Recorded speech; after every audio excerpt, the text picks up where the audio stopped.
پروردگار در روز قیامت به اندازه غضب میگیره که هرگز نه قبل از اون نه بعد از اون دیگه غضب نگرفته. هیچی.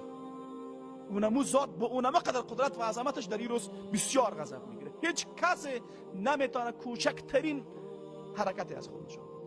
و انسان ها در یک بی سرنوشتی عجیبی غرقن. مردم جمع میشه پیش انبیا علیهم السلام، پیش آدم میرن که از پروردگار بخوای که حداقل می حساب کتاب ما رو شروع بکنه، از این بی سرنوشتی خلاص شویم. پروردگار به خاطری که بی نهایت غضب گرفته جرأت نمیکنه آدم علیه السلام به عنوان اولین بشر، به عنوان اولین انسان، به عنوان اولین نبی با پروردگار این گپ را پیش بکنه. مردم پیش ابراهیم، پیش نوح مراجعه میکنه. نوح علیه السلام به عنوان اولین رسول در میان بشریت و به عنوان یکی از بزرگترین پیامبران اولو العزم الهی جرأت نمیکنه که چیزی بگه. پیش ابراهیم میآید. ابراهیمی که الله او را خلیل خود گرفته. ابراهیم علیه السلام